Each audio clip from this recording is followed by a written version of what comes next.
ఉమ్మడి కృష్ణా జిల్లాలో తెలుగుదేశం పార్టీకి భారీ షాక్ తగిలింది. తిరువూరు మాజీ ఎమ్మెల్యే నల్లగట్ల స్వామిదాస్ కొద్దిసేపు క్రితమే ముఖ్యమంత్రి జగన్ సమక్షంలో వైఎస్ఆర్ కాంగ్రెస్ పార్టీలో చేరారు. ప్రస్తుతం స్వామిదాస్ మనతో ఉన్నారు. సార్, చాలా కాలంగా మీరు తెలుగుదేశం పార్టీలో ఉన్నారు. ఇప్పుడు వైఎస్ఆర్ కాంగ్రెస్ పార్టీలో చేరాలని ఎందుకు నేను తీసుకున్నారు? కారణం ఏంటి? నేను ఎన్టీ రామారావు గారితో ప్రస్థానం స్టార్ట్ చేశాను 94లో. ఎన్టీ రామారావు గారు పిలిచి నన్ను డిప్యూటీ సీఎం మీద నిలబెట్టారు, అప్పుడు కోనేరు రంగారావు గారి మీద. అప్పటి నుంచి ఆయన చాలా ప్రేరణతోటి నాకు రాజకీయాల్లోకి వచ్చాను. ఆ తర్వాత 2009లో 99లో కూడా ఎమ్మెల్యే గెలిచాను. 2004 వరకు 10 ఇయర్స్ పనిచేశాను. ఆ తర్వాత వరుసన 3 టైమ్స్ నేను కోల్పోయాను, ఓడిపోయాను. అంటే చిన్న చిన్న తక్కువ మెజార్టీలతో. ఆ తర్వాత అనూహ్యంగా అంటే మన మిస్సెస్ కూడా మేమిద్దరం గజిటెడ్ ఆఫీసర్స్నే పార్టీకి రిజైన్ చేసి వచ్చాం. మధ్యలో ఆమెని 2001లో రిజైన్ చేయించారు. రిజైన్ చేయించి ఆమెను జిల్లా పరిషత్కి నిలబెట్టారు, జిల్లా పరిషత్ చైర్మన్ ఇచ్చారు. అంతవరకు బాగానే ఉంది. మా జీవితం మొత్తం కూడా ప్రజలకు అంకితం చేసాం. తిరువూరు మా నేటివ్. ఆ తిరువూరులో మా తాతల తండ్రులు మా గడ్డ. ఆ తిరువూరులో నేను ప్రజాసేవ చేయాలని నేను వచ్చాను రాజకీయాల్లోకి.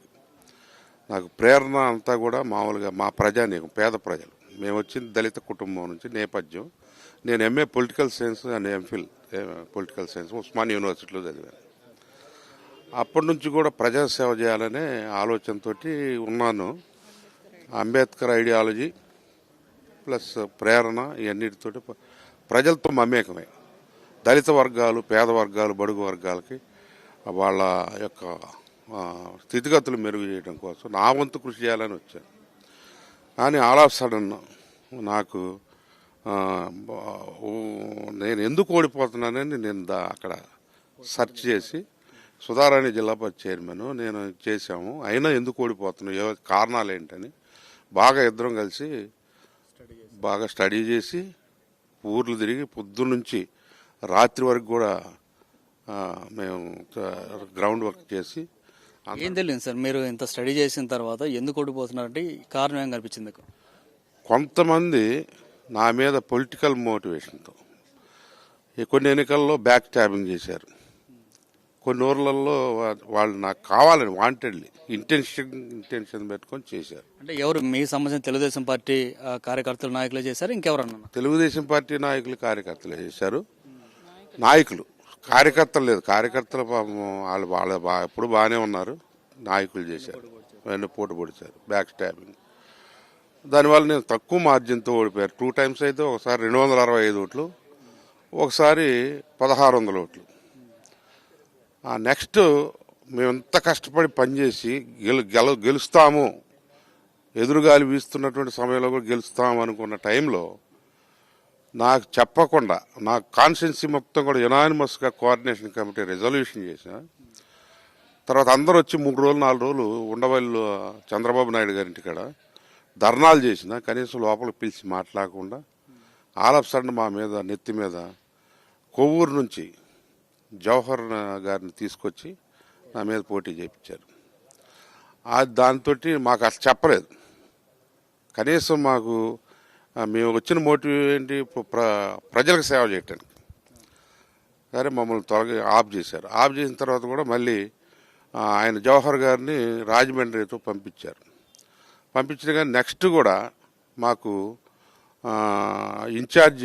పార్టీ ఇన్ఛార్జి కూడా ఎక్కడి నుంచో మా కాన్స్టిట్యున్సీ కాని వ్యక్తిని, ఏదో నవాబ్పేట అని అక్కడ జగపేట కాన్స్టిట్యున్సీ వ్యక్తిని తీసుకొచ్చి ఎన్ఆర్ఐ అని తీసుకొచ్చి పెట్టారు. ఇప్పుడు కూడా మమ్మల్ని పిలవలేదు, మాట్లాడలేదు, అసలు మా ఊసే ఎత్తలేదు. సార్, మీరు ఎన్టీఆర్ హయాం నుంచి రాజకీయాల్లో ఉన్నారు. ఎన్టీఆర్ని చూశారు, అట్లాగే చంద్రబాబును చూశారు. ఇద్దరి రాజకీయ పనితీరు అట్లాగే క్యాడర్ని, మీలాంటి నాయకుల్ని కాపాడుకునే విషయంలో ఇద్దరు వైఖరి ఏ విధంగా ఉండేది? ఎన్టీ రామారావు గారు ఆప్యాయతగా, దాసు గారు మిమ్మల్ని బాస్ చేస్తానన్నారు నన్ను యంగ్ ఏజ్లో. అది ఐ వాజ్ 29. జైంట్ పర్సనాలిటీ అని కోనేరు రంగారావు గారి మీద గెలిచాను నేను. కోనేరు రంగారావు గారి మీద గెలిచినటువంటి నన్ను ఇక అట్లా కంటిన్యూగా సీట్ ఇచ్చారు. కానీ ఎందుకు ఓడిపోతుందనేది పోస్ట్ మార్టం చేయాలి. ఎవరు దీనికి కారణం అనేది పోస్ట్ మార్టం చేయాలి. జిల్లా రాజకీయాల్లో ఒక దళితుడు గెలిస్తే ఇతనికి మంచి ఆపర్చునిటీ ఇస్తారు, లేకుంటే మినిస్టర్ అవుతారేమో ఏదో భయం కొంతమందిలో ఉంది. ఆ గ్రూప్ రాజకీయాలు ఇవన్నీ కూడా కుట్రలతోటి నేను నా రాజకీయ జీవితం బలైంది, ఆత్మగౌరవం దెబ్బతింది. అయినా ఇది దళిత రిజర్వ్డ్ కాన్స్టిట్యున్సీ కాబట్టి మళ్ళీ ఇంకోసారి ట్రై చేసి ఎమ్మెల్యే అవుదామనే ప్రయత్నంలోనే ప్రజలకు సేవ చేయాలని. మా బంధువులు మొత్తం కూడా తిరువురు కాన్స్టిట్యున్సీలో చాలా ఇల్లిటరేట్, చాలా పేదరికంలో ఉన్నారు. వాళ్ళంతా ఎడ్యుకేషన్కి హాస్టల్ ఫెసిలిటీస్ సీట్లు కల్పించడం నాకు చాలా సంతోషం అనమాట. అక్కడ సేవ చేయటం.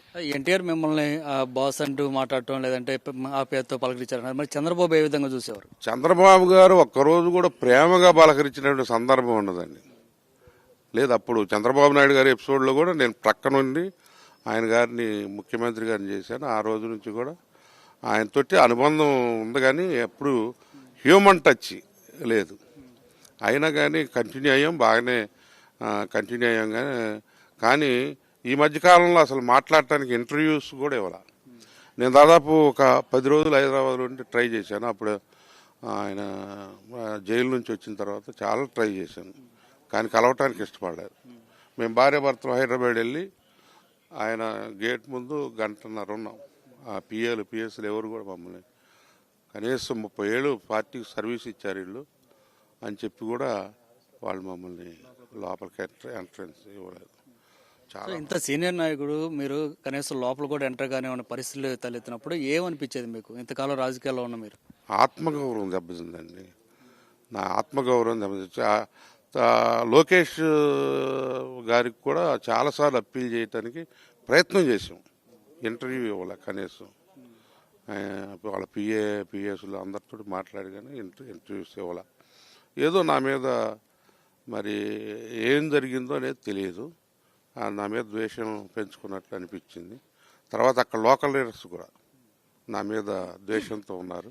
30 ఏళ్ళు నాతో సర్వీస్ పొందినటువంటి వాళ్ళు నాతోటి కార్యకర్తలు కింద కేడర్ పేద ప్రజానీకం అంతా కూడా నన్ను ఇష్టపడతారు. 30 ఏళ్ళు అపోజిషన్లో పనిచేసిన నన్ను నాకు అపోనెంట్స్గా పనిచేసినటువంటి వైఎస్ఆర్ పార్టీ కానీ కాంగ్రెస్ పార్టీ లీడర్స్ ఇలా నన్ను ప్రేమతో ఆహ్వానించారు. మీరు రండి, గౌరవం లేని చోట ఎందుకు, మేము గౌరవింపజేస్తాం అని చెప్పారు. మేము జగన్మోహన్ రెడ్డి గారి దగ్గర తీసుకెళ్తాం, మీరు పార్టీలో జాయిన్ అవ్వండి అని చెప్పి లోకల్ లీడర్స్ మమ్మల్ని ప్రేరేపించారు. ఆ ప్రేరేపించిన మీద ప్రేమ లేని చోట కంటే గౌరవం ఉన్న చోటకు రావాలని ఆ విధంగా మరి రావటం జరిగింది. జగన్మోహన్ రెడ్డి గారు ప్రేమతో ఆహ్వానించారు, ప్రేమపూర్వకమైనట్టు ఆహ్వానం. ఇదొక దేవుని కార్యంగా నేను భావిస్తా ఉన్నాను. గాడ్ మా పట్ల ఏంటంటే మేము ఏదైతే అనుకున్నామో సేవ చేయాలని, ఆ సేవకి ఆయన ఏ బాధ్యత తప్పు చెప్పినా చేయడానికి సిద్ధంగా ఉన్నాం. అన్కండిషనల్గా వచ్చి ఆయన ప్రేమగా మమ్మల్ని హక్కును చేసుకున్నారు, పార్టీలోకి ఆహ్వానించారు. ఆయన ఏ బాధ్యత తప్పు చెప్పినా పార్టీ కోసం జీవితాంతం పనిచేయడానికి సిద్ధంగా ఉన్నాను. నేను గతంలో ఏ పార్టీలో ఉన్నానో ఆ పార్టీలో ఎట్లా కమిటెడ్గా ఉన్నానో ఈ యొక్క వైఎస్ఆర్ పార్టీలో కూడా కమిటెడ్గా ఉండి మా నాయకుడు జగన్మోహన్ రెడ్డి ఏది ఆదేశిస్తే అది చేయడానికి సిద్ధంగా ఉన్నాం. మేమిద్దరం కూడా పోస్ట్ గ్రాడ్యుయేట్స్, ఎడ్యుకేటెడ్. మరి మా ఫ్యామిలీస్ మొత్తం కూడా చాలా పేదరికంలో ఉన్నాయి. ఆయన పేదల పట్ల చేస్తున్న సంక్షేమ కార్యక్రమాలు, ముఖ్యంగా ఎడ్యుకేషన్, ముఖ్యంగా హెల్త్, ఇంగ్లీష్ మీడియం స్కూల్స్ మా పిల్లలకి చాలా ఇంప్రెస్ అయ్యాను నేను. దాంతో మరి టైం వచ్చింది. ఇప్పుడు ఈ రాష్ట్రంలో మళ్ళీ తిరిగి రెండోసారి జగన్మోహన్ రెడ్డి గారి ముఖ్యమంత్రిని చేసుకోవడం కోసం నా వంతు శాయశక్తులకు కృషి చేస్తాను. సార్, ఫైనల్గా చెప్పండి, నిన్న కేసీఆర్ నాని వైసీపీలో జాయిన్ అవుతున్నారు అని ప్రకటించారు. అట్లాగే ఈరోజు మీరు ఎందుకని తెలుగుదేశం పార్టీలో సీనియర్ లీడర్లు అందరూ కూడా పార్టీని వీడి బయటకు వస్తున్నారంటే ఏం చెప్తారు? అక్కడ ఉన్నటువంటి పరిస్థితులు ఆయన ఏదంటే ఆయన నాయకుల పట్ల ఆయనకి ఇష్టం లేదనుకోండి, ఆయన వాళ్ళని మామూలుగా ఇక మాట్లాడడం ఇష్టం లేకపోతే తెలిసిపోద్ది మనకి. కలవటానికి కూడా ఇష్టపడరు. ఏమో సుధారాణి 5 సంవత్సరాలు జిల్లా పరిషత్ ఉమ్మడి కృష్ణా జిల్లా చేసినటువంటి సుధారాణి నేను ఇంటికి వెళ్ళి ఆయన అక్కడ పార్టీ ఆఫీస్కి వెళ్ళి అడిగాం అపాయింట్మెంట్. 5 మినిట్స్ మాట్లాడతాం, మా బాధ చెప్పుకుంటాం అన్నా కానీ మాకు ఇవ్వాల. ఇప్పుడు కేసీఆర్ నాని గారు హీ డిడ్ వెరీ వెల్. మా తిరువురు కాన్స్టిట్యున్సీ నేను ఉపయోగించుకున్నాను. ఏంటంటే ఆ రోజు టాటా ట్రస్ట్ స్వచ్ఛంద సేవా సంస్థ ద్వారా వాళ్ళు చేసినటువంటి టాటా ట్రస్ట్ ద్వారా స్టార్ హెల్త్ ఇన్సూరెన్స్ స్కీమ్స్ కానీ, అదేవిధంగా వాళ్ళు టాటా ట్రస్ట్ వాళ్ళు చేసిన సోషల్ వర్క్ ఏదైతే ఉందో, అంగన్వాడీ బిల్డింగ్స్, టాయిలెట్స్, మరి చాలా డెవలప్మెంట్ యాక్టివిటీస్లో మేము పాల్గొంటాం. దాంతో నేను కేశినేని నాని గారు, నేను ఎమ్మెల్యే అయిన కొత్తలో మేమిద్దరం ఒకే అపార్ట్మెంట్స్లో ఉండేవాళ్ళం విజయవాడ అగ్రికాపులో. అప్పటి నుంచి ఫ్రెండ్స్. ఆ తరకా యాదృచ్ఛికంగా ఆయన ఎంపీగా రావటం, ఇద్దరం కలిసి పనిచేయటం జరిగింది. ఆ విధంగా మరి అంటే ఆయనతోటి నేనున్నానని నన్ను పంపించారో ఏంటో తెలియదు అసలు మామూలుగా. అంటే ఆయనతోటి బాగా ఫ్రెండ్షిప్ చేయటం వల్ల నన్ను దూరంగా పెట్టారేమో అనుకున్నాను. కానీ అన్నీ కాదు, నేను ఇలా ఆకర్షితున్నాయన జగన్మోహన్ రెడ్డి గారు చేసే పేదల సంక్షేమం ఏదైతుందో, పెన్షన్స్ ఏదైతే ఉందో, ఆ నాడు నేడు కార్యక్రమంలో స్కూల్స్ ఏదైతే ఉన్నాయో అవి డైరెక్ట్గా citizen to CM direct benefit schemes ఏదైతే ఉందో వాళ్ళ అకౌంట్స్లో డబ్బులు పడి మా పేదలు ఎంత సంతోషంగా ఉంటాం నేను చాలా సంతోషంగా చూస్తాను. దళితవాడల్లో మా బంధువులు పెళ్ళిళ్ళకి వెళ్ళినప్పుడు, ఇళ్ళకి వెళ్ళినప్పుడు, శుభకార్యాలకు వెళ్ళినప్పుడు అది చెప్తుంటారు. అనేక విషయాల్లో డిస్కషన్ చేస్తుంటారు. దానికి నేను ఆకర్షితున్నాయి. ఆ విధంగా మా లోకల్ లీడర్స్ కూడా 30 ఏళ్ళ వాళ్ళతో వ్యతిరేకంగా నేను వేరే పార్టీలో పనిచేసిన నన్ను అభిమానించారు, నన్ను ఆహ్వానించారు. ఆ విధంగానే జగన్మోహన్ రెడ్డి గారు ప్రేమతో ఆహ్వానించారు.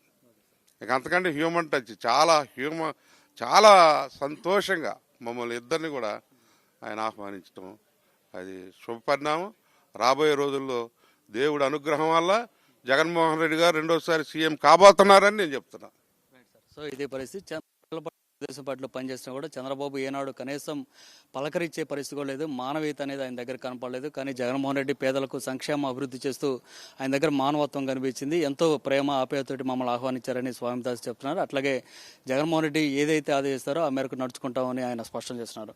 కెమెరా పర్సన్ సాయితో రవీంద్ర రెడ్డి సాక్షి. అట్లాగే చంద్రబాబు వైఖరి ఏ విధంగా ఉంది టీడీపీలో? బేసిక్గా మేము అంబేద్కర్ ఐడియాలజీ తోటి ఇద్దరం కూడా ఎడ్యుకేటెడ్ ఎంప్లాయిడ్, నేను గెస్టెడ్ ఆఫీసర్గా ఉండి ఇద్దరం కూడా రిజైన్ చేసి ప్రజల్లోకి రావడం జరిగింది. ప్రజాసేవే మోటివ్గా వచ్చాం.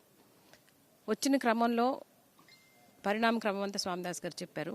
ఈరోజు జగన్మోహన్ రెడ్డి గారు, గౌరవ ముఖ్యమంత్రి గారు, దళిత వర్గాలకి చేస్తున్నటువంటి కార్యక్రమాలు ఏదైతే ఎవరు మిడిల్ మెన్ ఇంటర్ఫియరెన్స్ లేకుండా బెనిఫిట్ అంతా డైరెక్ట్గా బెనిఫిషరీకి చేరుతుంది. ఇక్కడ ఎవరి అజమాయిషీ లేకుండా ఏదైతే పెత్తందారి వ్యవస్థ కింద అణిగారిపోయినటువంటి దళితులు ఉన్నారో, బడుగు బలహీన వర్గాలు, పేద ప్రజలు ఎప్పుడూ ఒక నాయకుడి దగ్గరికి వెళ్లాల్సిన పరిస్థితి లేకుండా నేరుగా వాళ్ళు బెనిఫిట్ పొందుతూ ఉన్నారు.